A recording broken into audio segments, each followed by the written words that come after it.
এসব বিষয় নিয়ে বিস্তারিত আলোচনার জন্য স্টুডিওতে যুক্ত হয়েছেন সহকর্মী শফিক মুন্সি। যাচ্ছি তার কাছে। শফিক, আমরা দেখলাম যে আজকে কিন্তু ইসলামী ৮ দল একসাথে সমাবেশ করেছে, একই সাথে আবার বিএনপির নেতারাও কিন্তু কথা বলেছেন এবং দুই পক্ষ আসলে দুই অবস্থানে, দুই মেরুতে অবস্থান নিয়েছে। সেক্ষেত্রে আসলে বিএনপি কি বলছে? রাব্বি, আপনাকে ধন্যবাদ। মূলত বিএনপির যে অবস্থানটি সেটি হচ্ছে আগামী জাতীয় নির্বাচন এবং জুলাই সনদ বাস্তবায়নের জন্য যে গণভোটটি হওয়ার কথা রয়েছে সেটি আসলে তারা একই দিনে চায়। এ ব্যাপারে কিন্তু আজ যশোরে বিএনপির প্রয়াত নেতা তরিকুল ইসলামের স্মরণ সভায় যোগ দিয়ে দলটির মহাসচিব মির্জা ফখরুল ইসলাম আলমগীর বলেছেন যে জাতীয় নির্বাচনের আগে কোনোভাবেই গণভোট মেনে নেওয়া হবে না।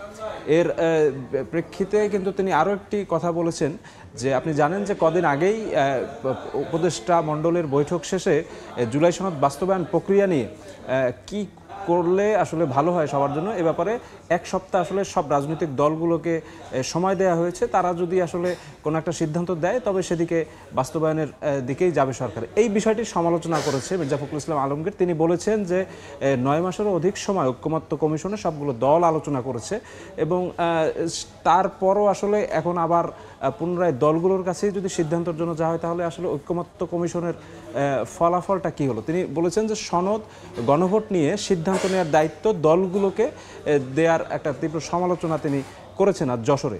অন্যদিকে দলটির স্থায়ী কমিটির আরেক সদস্য ডক্টর মোশাররফ হোসেন তিনি বলেছেন যে নানা ইস্যু সামনে এনে নির্বাচন বানচালের ষড়যন্ত্র করছে একটি মহল। তিনি কিন্তু বিষয়টি ইঙ্গিত করেছে যে আপনি জানেন যে আজ রাজধানীর ঢাকার বুকে 8টি দল তারা নানা ইস্যুতে আসলে তাদের কর্মসূচি পালন করেছে, যে কর্মসূচি কিন্তু তারা গত সেপ্টেম্বর থেকেই দাবি করে আসছে। অন্যদিকে নির্বাচনকে বাধাগ্রস্ত করতে কাজ করছে একটি গোষ্ঠী, এমনটাই জানিয়েছেন বিএনপির আরেকজন জ্যেষ্ঠ নেতা আমির খসরু। তিনি যে বিষয়টি উল্লেখ করেছেন যে বর্তমানে এই 8টি দল যারা রাজপথে সরব আছে তাদের যে দাবিগুলো, সেই দাবিগুলো নিয়ে এখন আসলে খুব সুন্দর সময় নয় আলোচনা করা। সেক্ষেত্রে শফিক, আপনি একটু আগে টেনেছেন আজকে 8 দলের শক্তি প্রদর্শনের কথা, তারা আসলে বক্তব্য কি তুলে এনেছেন?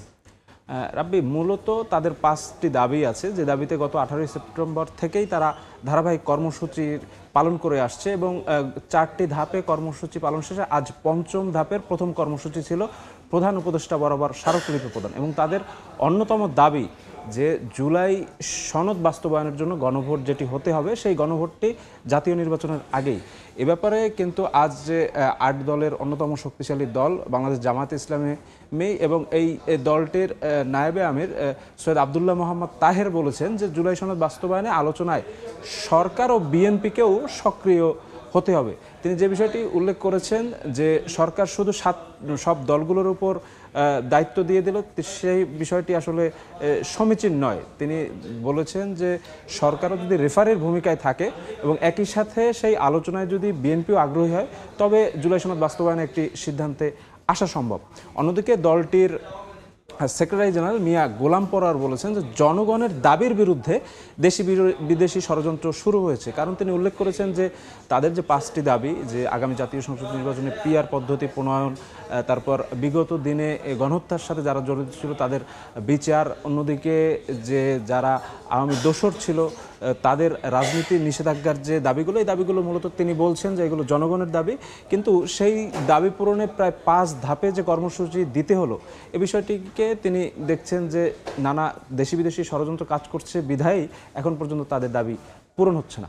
অন্যদিকে আজ যেহেতু 8টি দলের কর্মসূচি ছিল ঐক্যবদ্ধ কর্মসূচি এবং এই 8টি দলের অন্যতম বড় অংশীদার হচ্ছে ইসলামী আন্দোলন বাংলাদেশ। দলটির সিনিয়র একজন নেতা গাজী আতাউর রহমান তিনি যে বিষয়টি উল্লেখ করেছেন যে দরকার হলে জাতীয় নির্বাচন 2-1 মাস পরে হবে, কিন্তু গণভোট হতে হবে। তিনি এই কথার প্রেক্ষিতে যে যুক্তিটি দাঁড় করিয়েছেন, তিনি বলছেন যে গণঅভ্যুত্থানে হাজারো মানুষ প্রাণ বিসর্জন দিয়েছে একটি রাষ্ট্র সংস্কারের আশায়, রাষ্ট্র সংস্কারের প্রত্যাশায়, এবং সেই রাষ্ট্র সংস্কারের জন্য জুলাই সনদ বাস্তবায়ন জরুরি এবং সেই জুলাই সনদটি আগামী জাতীয় নির্বাচনের আগেই হতে হবে বলেই কিন্তু তিনি দাবি করেছেন। এবং সেক্ষেত্রে যদি জাতীয় নির্বাচন একটু পিছিয়েও যায় সেটাও সরকারের ভাবা উচিত বলে তিনি বলেছেন। অন্যদিকে দলগুলো আলোচনায় ব্যর্থ হলে সিদ্ধান্ত নেবে সরকার, এমনটাই কিন্তু আজ এই 8 দলের প্রতিনিধি যারা প্রধান উপদেষ্টা বরাবর তাদের 5 দাবির পক্ষে স্মারকলিপি দিতে গিয়েছিল।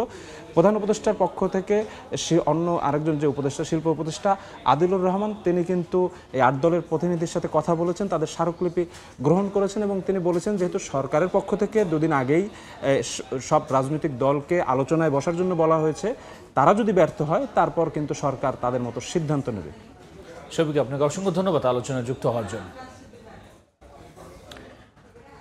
জুলাই সনদ বাস্তবায়নে গণভোট কখন হবে এবং এ নিয়ে দলগুলোর মতবিরোধ এবং সরকারের অবস্থান, এসব বিষয় নিয়ে আলোচনার জন্য স্টুডিওতে যুক্ত হয়েছিলেন সহকর্মী শফিক মুন্সি।